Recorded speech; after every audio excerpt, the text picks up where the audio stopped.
তুমি কোথা থেকে এসেছো একটু বলো, আর কিসের জন্য তুমি এখানে এসেছো, কি সার্ভিস পেতে তুমি এখানে এসেছো একটু বলো আমাকে।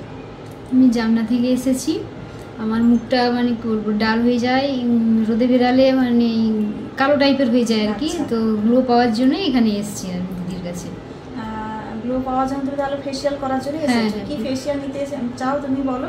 Hydra facial. Hydra facial. তোমার মুখে যেটা আমি দেখতে পাচ্ছি ট্যান আছে, নাকের দু সাইডে আছে, তোমার ডেড সেল পুরো জমা হয়ে আছে দেখতে পাচ্ছি আমি, যেটা খালি চোখে যেটা আমি দেখতে পাচ্ছি। আর যেটা ডার্ক সার্কেল আছে তোমার মুখে, পুরো মুখটাতে কিন্তু তোমার ট্যান পড়ে আছে। ঠিক আছে, তুমি হাইড্রা ফেসিয়াল করো। আর তোমার যে প্রবলেমগুলোর জন্য তুমি এখানে এসেছো সেটা সমস্যা তোমার যেটা আছে সেটা তোমার সমাধান হবে, কথা দিচ্ছি। দেখা যাক পরের রেজাল্টে কি হয়। এটা কমপ্লিট হয়ে গেছে। তোমার কেমন লেগেছে একটু আমাকে বলো। যে ডার্ক সার্কেলগুলো যেগুলো ছিল বা তোমার স্কিনে যে প্রবলেমগুলো হচ্ছিল, তোমার কেমন লেগেছে একটু, তোমার ভালো লাগা বা মন্দ লাগা সেটা তুমি একটু বলো, শেয়ার করো একটু। এখানে এসে খুব ভালোই লাগলো। তো যে যে প্রবলেমগুলো ছিল সেগুলো আপাতত মোটামুটিভাবেই হয়েছে। এবার রেজাল্ট হচ্ছে কদিন পরেই দেখা যাবে। এখন কেমন লেগেছে তোমার?